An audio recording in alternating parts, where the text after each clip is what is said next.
Wow. Hello, hello, hello. Hi. Well. I can't see anybody online. Yes. And I'm just about to begin our live broadcast today. And I hope you're well. Yeah. If you're live, okay, just go up there and then you'll see something like StreamYard in a blue something and then click it and then I'll be able to see your comment and you'll be able to tell me that you are on. I can see one eyeball. Thank you very much for joining me. Thank you. Thank you. And I want to see your chat. Tell me you're on. Yes. God bless you so much for coming on live with me today. Yeah. Well. I think I'll just go. I'm a timekeeper. I love keeping time. For those who know me, I love keeping time. So I'll just go live now. Okay. And I want to just tell you my name, Sarah Kibazo, and I'm your host for today. I was supposed to have some nice slides, but apparently they've just refused to go on. And I won't take so much of your time, maybe 30 minutes or so, and then we'll be done with this live broadcast. So if you're watching me live, give me a thumbs up. And if you're watching as a replay, just give me, replay, and then give me a comment. And God bless you so much for joining me. So thank you very much. Our topic is about mental health. We're talking about mental health. And just a recap of what we learned last time. Thank you. I've got two eyeballs. Thank you very much for joining me. And let me see. Yeah. Wow, just click on top the blue mark on the blue comment on top of the screen and then I'll be able to see your comment. Thank you for joining me. Thank you very much. So okay, last time we were talking about mental health. And last time I explained to you some of the habits an individual can display when they have mental issues. And we said that some of these habits include maybe drug abuse, they can be drug addict, they can be addicted in alcohol, and they can be hot tempered, they can be very aggressive people, they can be very violent, either verbally, physically, even sexually. They can be very violent, and they have poor dieting, and this type of people also have poor communication, and they are very easily they can easily get break laws, get imprisoned and so on, and very many other side effects. So those are some of the things we talked about as habits people can display when they have mental issues. I just want to go slowly, a little bit slowly, but again, I don't want to take much time. I'll go up maybe 30 minutes or so. Thank you for watching. Thank you. Click on a comment. Okay, it's not a comment. Click on top there on the blue line. Then I'll be able to see your comment. I'll be able to see your name. Okay, I'll be able to see your name. Otherwise, I can see that you're there, but I can't see who it is. All right. Thank you very much. So we have talked about the display, what they can display. Okay, an individual will display. But now, this program mainly is for children. I mean, it's for parents towards their children, yeah, for parents to help their children. So if a parent is displaying this kind of behavior, then what are the results on their kids? Okay, so one of the results, we can say that that child may be a bully. All right, this child is most likely to be very abusive, violently, or even verbally, I mean physically, or even verbally. They are very abusive. They tend to be very fearful, and they tend to be so depressed and suicidal, those kind of things. They engage in drugs. They are hyper arousal, meaning that they cannot control their emotions. They either cry too much, or they're ever laughing over nothing, and they are often sickly, and they're often in punishment. Some of the things that a child who comes from a toxic environment, an environment where either the parents are displaying some of the characters that I've talked to you about earlier. And I'm really sorry my slides are not showing, but we've got to go on. We've got to go on. So these are conditions that develop in childhood. Okay, we're seeing this child displaying this kind of characters as they are kids, but they are also most likely to develop, to grow with them. Okay, as they grow up, they'll continue like that, and most likely they'll end up being like their parents, meaning that the cycle will continue if help does not come on their way. All right. And another thing that I wanted to say is, okay, why do we have to talk about mental health when it comes to sexuality? Thank you for the thumbs up. Why we have to talk about mental health when it comes to sexuality is because, sexuality um is about an individual in totality. Okay, we are talking about an individual in totality, meaning that we are talking about the way this person feels. We are talking about this way this person think about themselves. We are talking about the way this person maybe look at themselves when they dress up, when they are going to work. We are talking about the way they think about themselves, even when they want to talk, they want to dance, they want to do anything. Sexuality controls an individual in totality. And so we are talking about this person.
All right, sorry about that. I think it was you know internet issues. Technology will do us wonders. Anyway, so let me just take you back a little. So we've talked about the way this person displays themselves, this parent display themselves back at home, or the caregiver, the way they display themselves back at home. Okay. And then I've told you how they are likely to affect the child that they're raising in that kind of environment. We have said this child is likely to be a bully, this child is likely to be very aggressive, very violent, very abusive. Okay, because these are the things that she's picking or he's picking back at home. They're likely to be very fearful, depressed, and so on. I've talked about that. And so, and I've told you that they may tend to go on with this kind of lifestyle and be the same as the environment they're being raised in, or as the people who are raising them. So if at all, this problem will not be mitigated. So, having said that, and I'm trying to tell you how this affects their sexuality. Remember, the environment they come from is already abusive. The environment they come from is already an environment that has no respect. Okay, so this kind of an individual is likely to pick up the same thing. So that kind of a parent is unlikely to talk to their parents, to talk to their kids regarding their sexuality. It's very unlikely. So, and I've told you why. Oh, Maureen, thank you so much. And I've told you why it is important for an individual to connect mental disorder of a parent, okay, to the child's sexuality, because sexuality, as I've said, is about a person in totality. It's about the way you think about yourself, the way you look, the way you dress up, the way you talk, the way you act towards other people. That is in totality your sexuality. And I want you to get this, as my listeners and as my students, my good students, that sexuality is not sex. Okay, sexuality and sex are two different things. All right. When we talk about sexuality, we are talking about an individual, the way you look, okay, the way you dress yourself, the way you accept yourself, the way you talk, the way you relate to other people. That is what is called sexuality. All right. Yes. So, we've already seen that this kind of a person is not likely to talk to their kids about sexuality, or even give them good values when it comes to their sexuality life. And we have also recognized this kind of a child is most likely to grow up the same way. They're likely to grow up abusive. They're likely to continue growing up as people who are just bullies and, wayward and everything. Okay. Sawa sawa. And another thing that, okay, will connect to sexuality is that they're most likely also to engage in sex at a very early age. Yes, that is another aspect of this kind of a child. So today I want us to see how we can help this kind of an individual. Let's say, for instance, it's your spouse, or maybe it's yourself, or maybe it's a neighbor, okay, or maybe it's somebody, a friend, and so on. How can we help such kind of a person? That is what we want to dwell with today. We want to help the parent or the caregiver, because when you talk about caregiver, we are talking about someone whom this child is looking up to back at home, or even in school, or even at the child, they're called what, the child care places. I don't know, they're called, please give me that name. Yeah, give me that name. Yes, so those places where children are taken care of. So if these individuals are people who are toxic, they most likely are going to affect the children. So what are we going to do about this kind of people? One important thing is for this person to discover that they have a problem.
internet, please.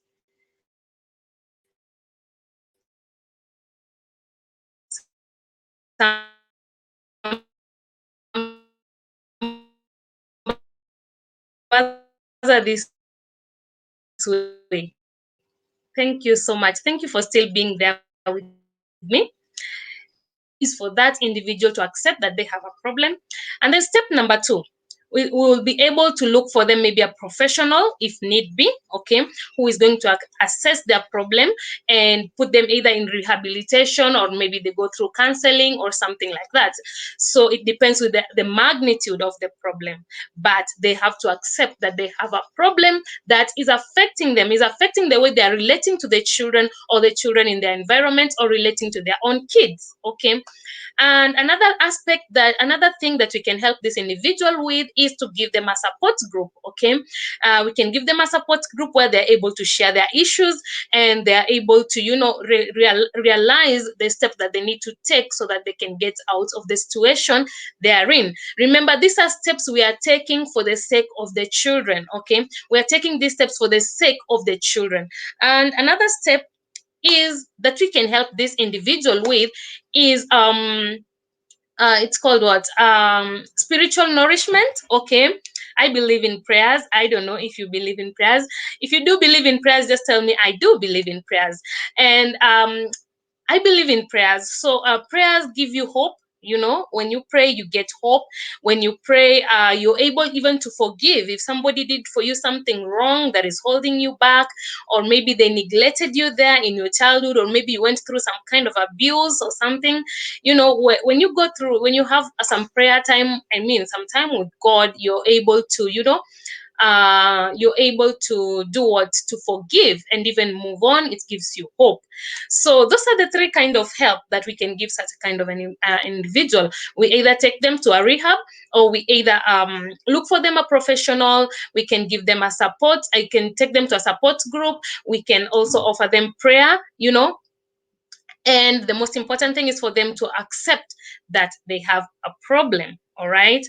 The other part of help, because today we are talking about help, and because this program is children focused. So if a child is growing in this kind of environment, how can we help this child? Okay, because our program is mainly children focused. We want to help the children in our society, the children in our environment, the children in our house, okay, so that they be better individuals in future, people who are able to make sober decisions when it comes to their sexuality. All right, that is our main aim in this group, or rather in this program. So this kind of a child living with this kind of a parent, if it is possible, okay, they can be withdrawn from that kind of a environment if it is possible.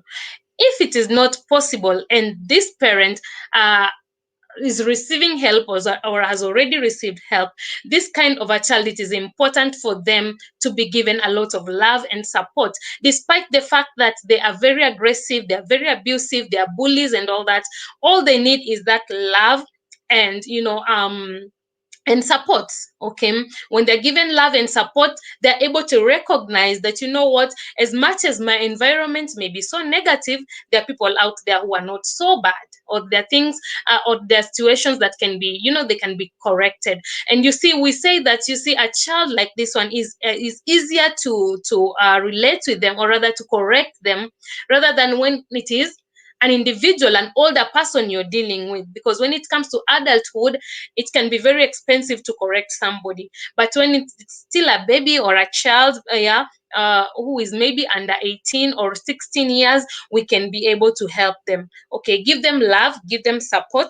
Another thing that you can also give them is you can give them a safe and a stable environment, meaning that now if you're a parent and you have realized that maybe your marriage is affecting you, or you have realized that your past is affecting you in one way or another, and you're seeking help, another aspect is to try as much as you can to give your child a stable environment. Okay, if you have separated, or maybe you've gone through death, okay, maybe one of the spouses have died or something like that, then you need to get help as a parent so that you can be able to give your child a stable environment. Another aspect that I also realized, there's this game, we call it serve and return. Okay, mainly it is a good game when you play with children who are maybe younger than maybe let's say younger than 10 years. It's also a very good game because you remember last time I told you that brain development starts, by the time the child is 2 years old, they've already developed 80% of their brain. So everything that is in their environment has affected them already.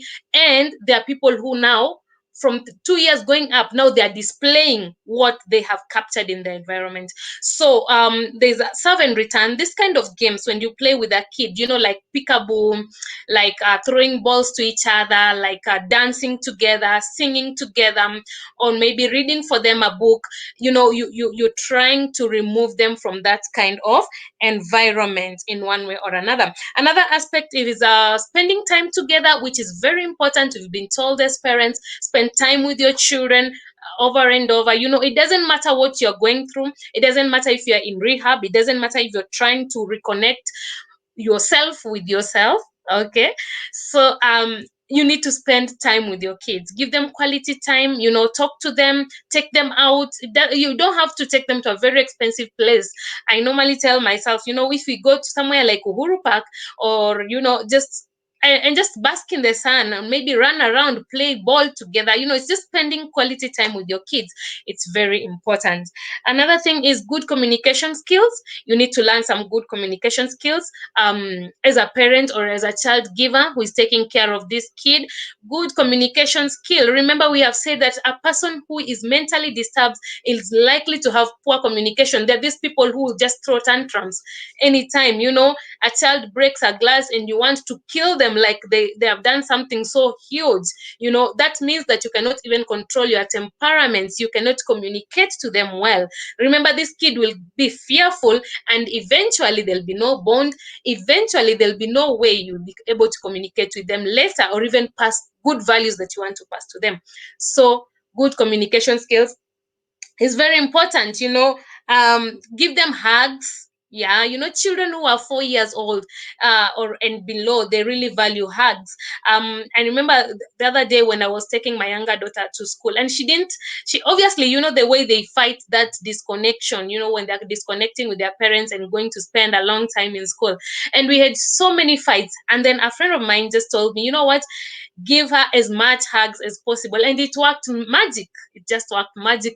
Every morning I'll take her to school, and when she starts crying, I'll give her a hug, and we'll just talk a little, and then she'll go like, "Mom, bye," as much as she's crying anyway. So good touches, those are communication styles. Hugs, they are very important. And I think next time I'll do some communication talk, communications languages to our children. If you need that, please just put it on the comments. Tell me if you need that. Good communication styles with your kids. Yes. Another thing is being there. Okay, being there for your kid. When they come back and they're reporting stuff to you, set your phone aside and listen to them. Listen to what they're saying. As much as some things are just repetition and repetition, just listen to them. Another aspect is also allowing the child to make their own choices. And I normally say that this begins even with the clothes they want to wear. Okay, just allow them to choose what they want to wear at a very young age. Allow them to dress up themselves. All right, allow them to choose, but of course with control. Of course with control. Even if they want to choose what they want to have for dinner, you've given them options. I'm normally told that give them options. Okay, you're telling them either we are eating skuma wiki and ugali, or we are eating spaghetti and beans. All right, so you tell them choose, but not just making them liberal to choose whatever they want. Kids, they can ask you for pizza at a very wrong hour of the night. Anyway, so those are some of the few factors that we can look at when we want to mitigate this kind of an individual, character to develop in our children. So and I've told you that we need to begin with ourselves. begin with yourself, discover yourself, know where you are, what is it that you're suffering from, and how you can be able to get that help. Okay, nourishment, and sometimes getting time with yourself is very important, so that you can know yourself, also understand where you're coming from. And of course, when you understand yourself and you look at yourself critically, you'll be able to see, what is it that I'm doing wrong to my child, what is it that is hindering me to communicate properly to my children, and or what is it that is making us have so much distance. Remember, when this distance are created early in life, they'll just go on. By the time they're in their teenagers, you want to correct something you created. Very impossible, very impossible. So that's it, because today we were actually just talking about how we can be able to help this kind of an individual, and I've given you how tips on how to help the individual who is an adult, and how to help the child who is in this kind of environment, or even when you think you are displaying some of these things and you want to prevent your child from getting into that kind of an environment. One factor that I want to talk about is the aspect of poor communication. When you talk about poor communication with someone who is mentally disturbed in a certain degree, they tend to be over pampering or overprotective, if we can say that, and or they tend to be people who punish very easily. They tend to punish very faster.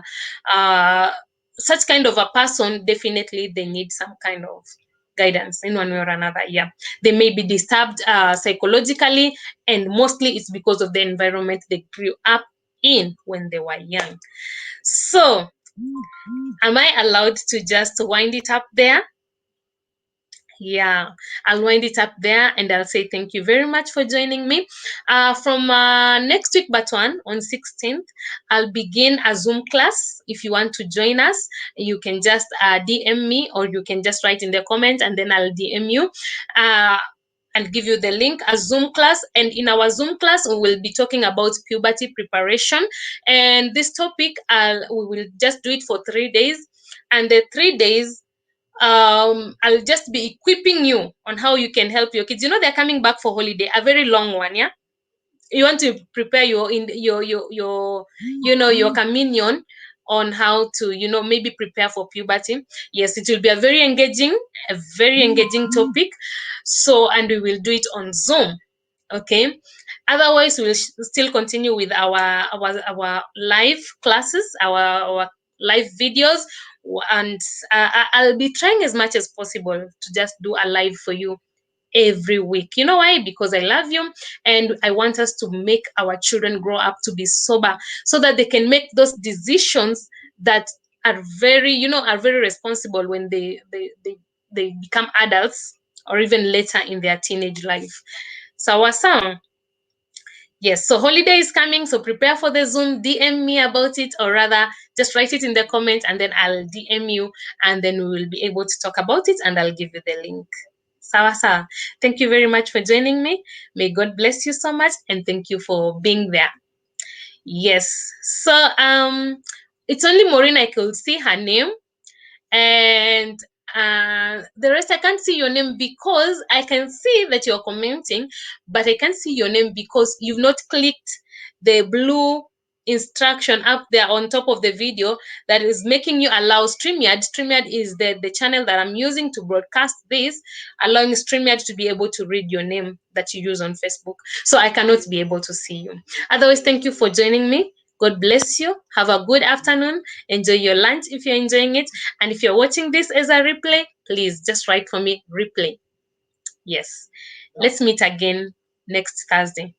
Bye bye. Yep.